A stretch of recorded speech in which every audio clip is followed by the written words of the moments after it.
Television Network. Montana This Morning continues on Montana's News Leader. 3 days after President Trump announced John Kelly is leaving his job as White House Chief of Staff, we're hearing who the front runners might be to replace him. I'm Mark Liverman, and I'll have a list of names in that mix. A standoff in Deer Lodge ended with a man being shot by law enforcement. I'll tell you what we know about the incident coming up. Good morning to you, and thanks for joining us. It is your Tuesday at 6:30. I'm Missy O'Malley with Chet Lehman. Matt Elwell will have our forecast in just a moment. Our top story for you right now: 3 days after President Trump announced John Kelly is leaving his job as White House Chief of Staff, rumors are swirling about who will replace him. As CBS News' Mark Liverman reports, whoever steps into the role will have to hit the ground running. I'm honored to be considered. North Carolina Congressman Mark Meadows is one of the frontrunners to replace John Kelly as President Trump's Chief of Staff. Anytime that your name's floated to help the President of the United States accomplish things for the American people, it's flattering. Also in the mix, Budget Director Mick Mulvaney, Acting Attorney General Matthew Whitaker, former Deputy Campaign Manager Dave Bossie, and former New Jersey Governor Chris Christie. John Kelly will be leaving. The president abruptly announced Kelly's departure Saturday. We'll be announcing who will be taking John's place. It might be on an interim basis.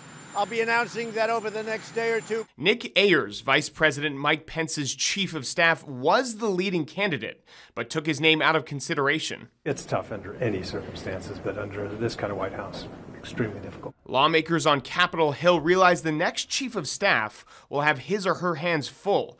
A House of Representatives controlled by Democrats, and the Russia investigation will keep the White House on edge. The president needs to find somebody he's got confidence in, and that whose judgment he trusts, and that knows how to manage a complicated office. The new Chief of Staff will be the president's third in under 2 years. Mark Liverman, CBS News. Now, the Chief of Staff isn't the only shakeup in Washington. Last week, the president nominated William Barr to be the next Attorney General, Heather Nauert as a U.S. Ambassador to the United Nations, and General Mark Milley as Chairman of the Joint Chiefs of Staff. Ayers also leaving Pence's office. He's moving home to Georgia to work with a super PAC, spend more time with his family. So there you go. More to follow on that story. For sure. A little bit more to follow on our potentials of snow throughout the next couple of days. Yeah, I think our biggest issue this morning is the slick roads that are out there, some patchy fog that's bringing visibility down, and just leave some extra time this morning, especially in the Gallatin Valley. Kind of depends on where you are. Right now we're getting dry reports on Homestake Pass. It doesn't mean there isn't ice out there to deal with, but certainly better there. Temperatures into the teens. Watch the roadways this morning. The snow is out of here as far as new snow falling, but we do have some slick roads. Here's a look outside. You can barely make out that fog bank on the horizon behind Montana Hall there. Temperatures expected to be into the 30s. I do expect to see some sunshine as you head into the afternoon, but as Missy alluded to, more snow is on the way. We'll talk about the timing of all that coming up in just a few minutes. Very happy as Missy O'Malley about that. 6:33 now. Our top local story this morning. A man was shot and wounded in Deer Lodge Monday morning during a standoff with law enforcement. And officials say the man was taking shots at cars when officers arrived on the scene. MTN's John Amy was there and has our details. Law enforcement in Deer Lodge exchanged gunfire with a resident inside that home at the intersection of Larrabee and Higgins Street Monday morning. Powell County Sheriff Scott Howard said the suspect was shot in the standoff and taken to the hospital. There are several homes in this neighborhood where the standoff took place, and some residents said they actually heard the gunfire. One resident who lives right across the street from where the standoff occurred actually saw the gunfight take place. I looked over and could see the two cops behind the building there, and the one had a decent rifle, and then all of a sudden I heard tick, tick, tick, tick, tick, and could see stuff flying off the back of the house. He was so surprised by the events, he thought he was actually witnessing a police training exercise. Seen them coming out the back of the house, seen the glass flying. I thought at first it was a training exercise, like that they were shooting paintball guns, because you could see the blast. That's when I called dispatch, because I was like, maybe this isn't a training exercise. During the standoff, the schools were put on lockdown until the situation was all clear. In Deer Lodge, John Amy, MTN News. Now, the man was treated at St. Patrick's Hospital in Missoula for a gunshot wound to the arm. The incident is under investigation. In other headlines, a dump truck driver is in the hospital after his vehicle was hit by a train in Belgrade near the airport. Just before 3 o'clock yesterday afternoon, driver trying to make it across the tracks at the frontage road in Dollar Drive when it was hit by the train. No crossing arms at that location. No word on the driver's condition at this time. Traffic in that area was backed up for hours along with other trains on that route. And a Missoula woman is facing charges in Gallatin County after police found methamphetamine in her vehicle along with 4 children. Danielle Jo Tutu is being charged with 4 counts of child endangerment, along with a charge of possession of dangerous drugs with intent to distribute. According to court documents, 4 children were found in Tutu's truck in the parking lot of a casino bar at about 1:30 a.m. Saturday morning. The truck was turned off and there were freezing temperatures.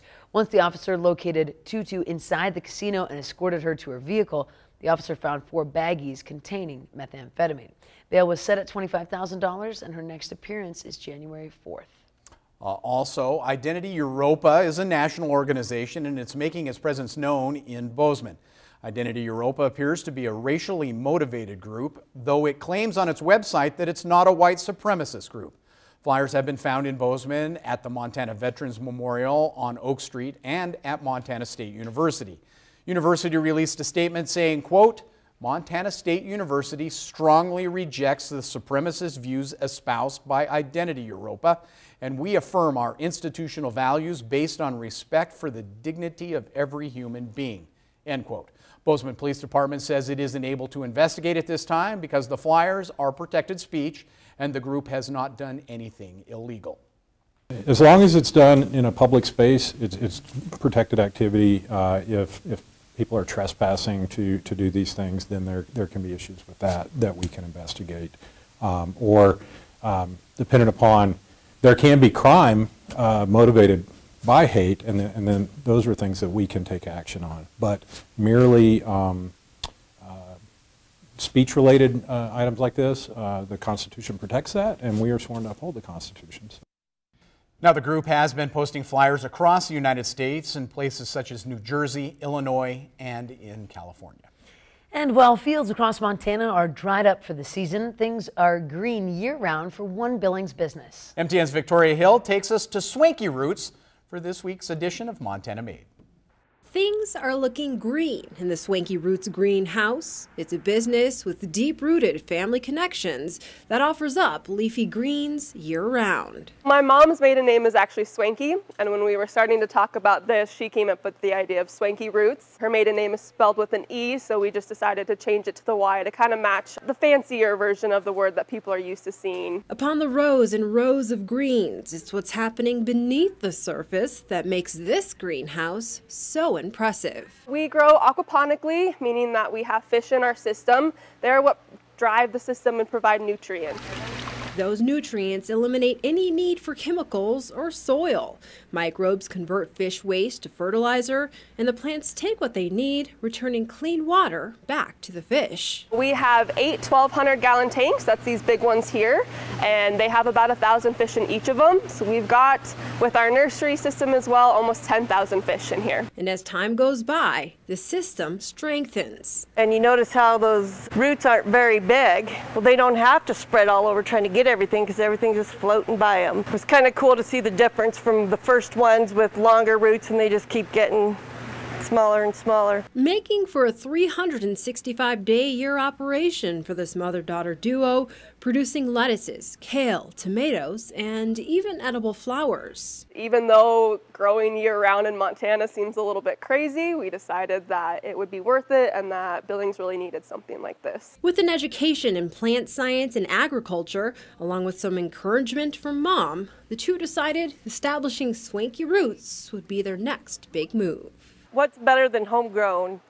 I mean, I love Montana.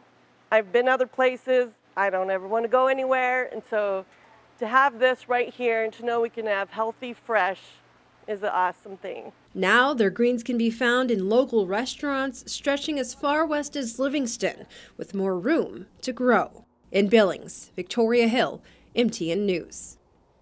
Victoria tells us Swanky Roots also experimenting with microgreens and other plants like carrots and cabbage to see if they're a good fit in the aquaponic process. That is awesome. That. My mother-in-law had an aquaponic operation. She had a little flower that grew with the fish in the bottom, and they just continued to take care of each other. I think that's amazing. It's awesome. Yeah, good stuff. Year-round. Year-round. Very cool. There we go. It is time for a quick break. Coming up in just a moment, MTN's Dennis Bragg heads out on special assignment near Whitefish, where a luxury home is being built, and it's all being caught on national camera for a big promotional showcase. But first, we're going to check in with John Dickerson to see what's coming up at 7 o'clock on CBS This Morning.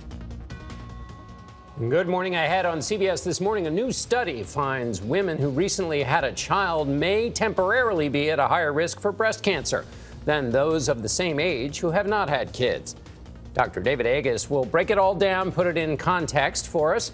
And former First Lady Michelle Obama writes her note to self. In our ongoing series, she shares what she would tell herself on her first day of college.